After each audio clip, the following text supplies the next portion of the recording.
Greetings to one or two comic book readers out there. Mike from Comic Frontline here, and welcome to my comic review of the Marvel comic, The Superior Foes of Spider-Man, issue number 11.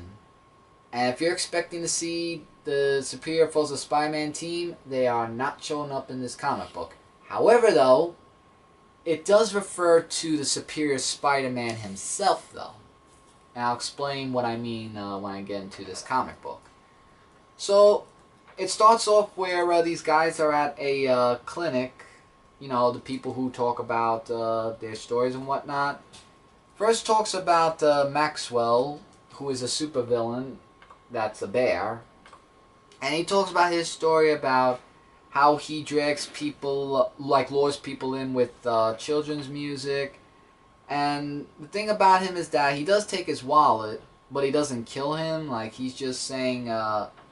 like, he's not, like, that bad of a person. He feeds him and treats him like his own, basically. And he talks about how he was a wrestler at the time.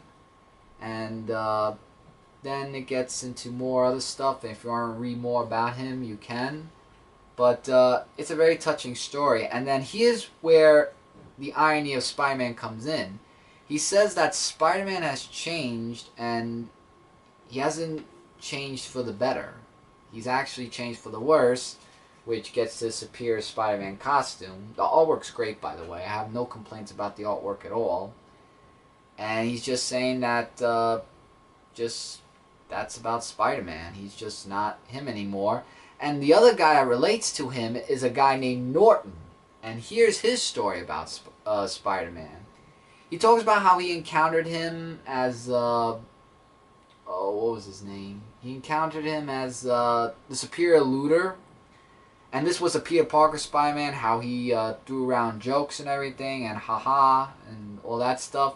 But then when he met him again, he saw that his costume and everything has changed because it's the Superior Spider-Man. You could tell by the costume change. Like, I don't have to show you the comic book.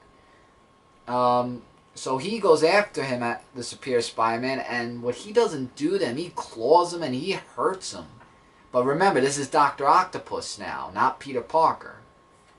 And then he says, like, this was his result of what Spider-Man did. Left him like that, and he just didn't want Spider-Man to see him escape.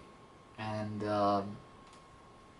he just says, you know, Spider-Man's... You know, he's just a big warning to all of us. And he's just saying he's a crazy, violent, out-of-control Spider-Man.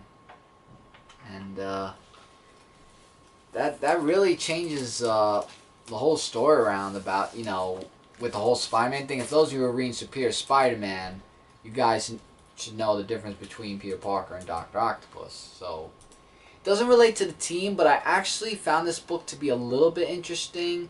So I'm going to give it an average rating of 3 out of 5.